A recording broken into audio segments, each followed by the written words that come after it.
खरं सांगायचं तर ऑलमोस्ट 360 फरक पडलाय माझ्यात. म्हणजे मी तेव्हा खूपच नाईव्ह, शाय, भयंकर शाय. म्हणजे मी लहानपणापासून ना मी प्राजक्ता सारखी का होते याचं रिझन असं आहे की आई बाबा सतत कॉन्सर्ट आणि याला जायचे, मी त्यांच्याच बरोबर असायचे. नेहमी मोठ्या माझ्यापेक्षा डबल वयाचे आई बाबांचे फ्रेंड्स माझे फ्रेंड्स होते, त्यामुळे ना मी माझ्या वयाच्या लोकांमध्ये राहिले नव्हते. त्यामुळे एक तर मी माझं गाणं नाही तर पुस्तकं, दॅट्स इट, माझं ते आयुष्य तेच होतं. त्यामुळे कम्युनिकेशन हा प्रकार माझ्यासाठी बाद होता. म्हणजे माझ्या दृष्टीने की काय बोलायचं असतं, म्हणजे बोलायचं असतं का, की अरे ही काही कितकी अगं आपल्याला तोंड दिलंय बोलायचं असतं, असं माझ्या मैत्रिणी मला टॉन्ट मारायच्या की इतकी बोलायचे नाही मी. आणि मी खूप जास्ती इंट्रोवर्ट होते, खूप ड्रीमी, स्वप्नात स्वप्नरंजन, खूप ड्रीमी होते म्हणजे मी तेव्हा. सो मला असं वाटतं की प्राजू माझ्यात होती ती फक्त रवी सरांनी माझा हात पकडला आणि आता हा ये टाइमपासमध्ये ये, असं झालं ते लिटरली.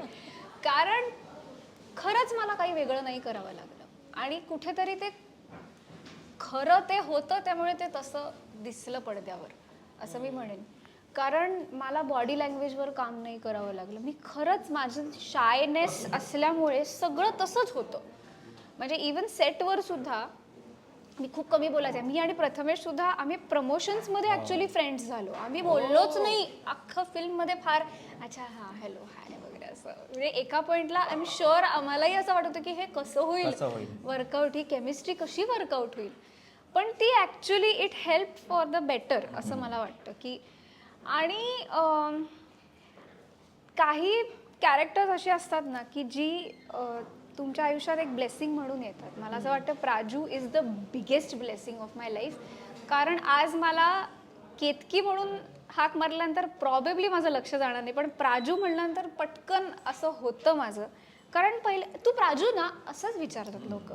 आणि एक गंमत सांगते मी की खूप विचारतात, आय एम शुअर प्रथमेशला विचारत असेल की अगं 12 वर्षापूर्वी टाइमपास केला अजूनही तुला प्राजू म्हणतात, तुला कंटाळा नाही येत का गं एवढे लोक सतत प्राजू प्राजू. मला नाही येत. मला every day I feel how much I am grateful. कारण हॅरी पॉटर म्हणा किंवा गब्बर सिंग म्हणा किंवा जय वीरू म्हणा, हे आयुष्यभर लोकांच्या DNA चा भाग झाले, तसं दगडू प्राजू DNA चा भाग झाले आता. की खूप लोक सांगतात की we decided to get married after watching Timepass किंवा आमचा पण शाकाल होता असं पण सांगतात. आमचा पण शाकाल होता ऍक्च्युली. त्यामुळे टाइमपासनी फक्त मला अभिनेत्री म्हणून नाही तर गायिका म्हणून पण खूप काही दिलं. आणि मी खरं सांगायचं तर मी जेवढं ह्यांनी एकांकिका आणि याच्यामध्ये खूप एक्सप्लोअर केलं, मी तेवढं अभिनय नव्हता एक्सप्लोअर केला तेव्हा. जे काय मी केलं, मी कधीच शाळा असो, काकस्पर्श असो, तानी असो, मी कुठल्याच फिल्मला ऑडिशन पण दिली नव्हती. It happened, it's the most positive accident of my life. ते होत गेलं. त्यामुळे मी असं म्हणेन की अनुभव हा नव्हता, पण प्रत्येक सिनेमा आपल्याला काहीतरी देऊन जातो ना, तसं टाइमपास नंतर माझ्यात काय बदललं तर अभिनय आणि गाण्यासाठीची आच मला किती आहे हे मला त्या वर्क प्रोसेसमध्ये कळलं. आणि त्याच्यानंतर मी आणखीन एक्सप्लोअर केलं. आणि मी असं म्हणेन की खूप लोक मला असं म्हणायचे की अच्छा तू आता अच्छा शाळा आला का, अच्छा मग तू गाणं बंद केलं. म्हणलं नाही मी नाही गाणं बंद केलं. अच्छा मग ओके, मग गाणं आलं, अच्छा पिक्चर नाही येतात का तुला. मग ते एकदाच काय तो रवी सरांमुळे घ्या गायिका अभिनेत्री, मला वेळ लागले गायली आहे आणि अभिनय पण केलाय, असं एकाच ह्याच्यात ते झालं. आणि आता असं होतं की सिनेमे मी करतेय आणि डिरेक्टरच मला म्हणतो की तू गाशील ना, म्हणजे त्याच्यामध्ये आवडेल ना तुला गायला. That's the most beautiful thing की कुठेतरी मी हे मॅनिफेस्ट केलं असं मी म्हणेन रवी सरांच्या थ्रू. कारण मी लहानपणापासून किशोर कुमारची फॅन आहे. म्हणजे मी लहानपणी आईला म्हणायचे की मी मोठी झाल्यावर त्यांची लग्न करणार आहे. सो आई म्हणले अगं ते नाही आहेत, ते गेले म्हणजे आता. सो पण he is an actor, director, singer, multi faceted person. त्यामुळे मी कलेला लहानपणापासूनच कधी कॅटेगराईज नाही केलं की अभिनय तर अभिनय, गाणं तर गाणं. माझ्यासाठी ते कॉम्प्लिमेंट होत आलं. आमच्या घरी सुद्धा नाटकाचं बॅकग्राऊंड आहे, माझे आजोबा नाटकात काम करायचे. सो मी सगळ्यांना सगळं करताना बघितलंय. त्यामुळे माझ्यासाठी ते आत्तापर्यंत गाणं आणि अभिनय खूप सुंदर वर्क झालं आणि टाइमपासमुळे ते इतक्या प्रचंड लोकांपर्यंत पोचलं की आज एक गायिका अभिनेत्री म्हणून जेव्हा लोक बोलवतात तेव्हा खूप छान वाटतं. निश्चित. आत्ता आपण इतकं बोलतोय, एक राऊंड आपला झाला, प्रत्येक जण 12 वा. वर्षापूर्वीचं सगळं तुम्ही सांगितलं. तर बिग फिश अँड कंपनी या हॉटेलमध्ये आता आपण बसलोय आणि आपण खातोय ते फूडही म्हणजे तुम्हाला आवडतंय हे दिसतंय मला, कारण तुम्ही ते खाता खाता बोलताय. त्यामुळे अर्थात आणि ते आम्हाला बऱ्याचदा सहकार्य करतात त्यांचा व्हेन्यू हे करण्यासाठी, फूड त्यांचं हे करण्यासाठी. आणि खरंच दादरमधलं हे एक असं हॉटेल आहे की जिथे व्हेज आणि नॉनव्हेज हे दोन्ही पदार्थ, इथली खाद्यपदार्थ भयंकर म्हणेन टेस्टी मिळतात. गाण्यासारखंच आहे. येस पोलीस अजून तुपातील किडा मावळाचा लागलाय ना. करेक्ट ठिकाण. बरं ते रवी, मला आता ना किस्से ऐकायचे आहेत. म्हणजे मी कमी बोलणार आहे, तुम्ही एकमेकांशी बोला की काय अरे त्यावेळेला असं झालेलं, मग पहिला दिवस असेल किंवा काय असेल, काय अडचणी आल्या असतील. रवी डिरेक्टर म्हणून, प्रोड्युसर म्हणून काय अडचणी, आणि ते सगळं मॅनेज करणं.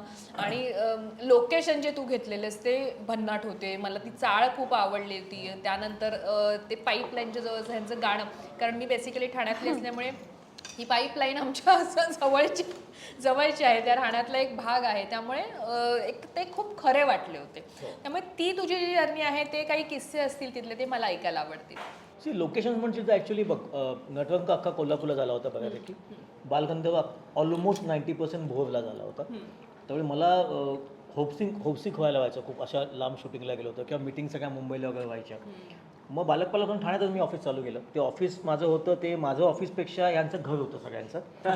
4 जे मुलं होती तिकडे राहायची आणि मग त्या लोक ते रात्रभर काय ते धिंगाणा घालायचा, तो प्रकार वेगळा आहे. म्हणजे तर ते सांगेल नंतर प्रथमेश. पण असं डोक्यात थॉट आलं होतं की ठाण्यात काही शूटिंग नाही व्हायचं, आपण ठाण्यातच शूटिंग केलं तर काय होईल. मग तिथे बालकपालकमध्ये मी ऑलमोस्ट 100% फिल्म ठाण्यात शूट केली. एकच गाणं फक्त मी भोवला केलं होतं, करूया कल्ला. पण टाइमपासवेळी ठरवलं की आता सगळंच ठाण्यात शूट करूया. आणि मग ठाण्याचे लोकेशन्स पाहायला सुरुवात केली. आणि जे मनामध्ये होतं, म्हणजे वस्ती जी आहे ती वस्ती आहे, पण ती अत्यंत स्वच्छ आहे. तेव्हा तिथे शूटिंग फ्रेंडली वातावरण आहे. लोक अजिबात त्रास देणारे नव्हते तिथे. म्हणजे शूटिंग करताना पण कोणी असं येऊन मध्ये मध्ये बघायला कोणी नाही. इनफॅक्ट ही पोळी साजू तुपातलीचं माझ्या डोक्यात असं खूप मोठा मैदान घेऊन ह्या टाईपचं होतं. पण नंतर बजेट कारण बजेट कमी होतं फिल्मचं खूप, आणि बजेट कन्सर्न नसल्यामुळे आम्हाला अगदी त्या एका वस्तीच्या छोट्याशा चौपणामध्ये हार्डली 8-10 डान्सरवर गाणं शूट करायला लागलं.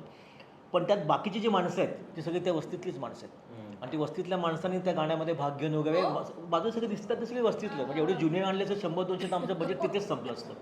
त्यामुळे खूप कॉपरेटिव्ह आणि खूप मॅच्युअर ऑडियन्स तिथला आहे. आणि त्यांना माहिती होतं की हे लोक मेहनत करतात, हे लोक काम करतात, त्यांना शूटिंग करू दे. आणि त्यावेळी डेंग्यूची साथ होती. म्हणजे ॲक्च्युली टाईमपास मी शूट करणार होतो एप्रिल, मे, जूनला. पण काही कारणास्तव ते पुढे गेलं. आणि ज्यावेळी शूट ॲक्च्युली चालू केलं त्यावेळी मी आणि वासुदेव राणे जे ह्या कॅमेऱ्याचे DOP आहेत, आणि अप्रतिम त्याच्यानं माझा पहिला सिनेमा एकत्र. त्यामुळे, आणि वासू हा मोस्टली ॲडव्हर्टायझिंगमधून आलेला आहे, त्यामुळे वासूचा पहिला सिनेमा. त्यामुळे आम्ही खूप विचार करून कॅलेंडरचे सगळं बघून ठरवलं की ह्यावेळी पाऊस पडणार नाही आहे. तर त्यावेळी ते शूटिंगचं डेट ऑगस्टला फिक्स केलं की ऑगस्टला पाऊस नाही आहे यावेळी, तर आपण ऑगस्टला शूट करू. जुलैला पाऊस भरपूर आहे. ऑगस्टला शूटिंग चालू झालं. असा एकही दिवस गेला नाही टाईमपास शूटिंग म्हणजे पाऊस नाही पडला, एकही दिवस नाही गेला. अखंड सिनेमा हा पावसात शूट झालाय ऑलमोस्ट. रोज. आणि पाऊस म्हणजे मळं बसायचं, मग काळोख झालं की त्याच्यात शूट केलं, की मग मळप गेलं की ऊन आलं की त्याच्यात मग पुन्हा वरती ते काळे कपडे घालून त्याला मळप आर्टिफिशियली मळप दाखवा त्याच्या चेहऱ्यावरती, का वरती ऊन आलंय असं. म्हणजे ऑलमोस्ट काय आम्ही डबल शूट केलं. म्हणजे एकदा शूट करतोय डायलॉग मोठे आणि मध्येच काळोख ह्या चेहऱ्याचे अचानक ऊन आलं सपकन तिकडनं, मग परत थांबा, परत शूट करा, असं खूप झालं. आणि डेंग्यूची साथ मेजर होते त्यावेळी. मला वाटतं कोंबडा तर आजही पडलाच त्यावेळी. प्रथमेशला ताप होता, आमच्या टीममध्ये बऱ्याच जणांना ताप यायला लागले. मग आम्ही एकत्र ब्लड टेस्ट करायला जायचो. बाजूला डॉक्टर होता, आम्ही सगळे बाजूचे बेड होते, ब्लड टेस्ट करायचो आणि काम करायचो.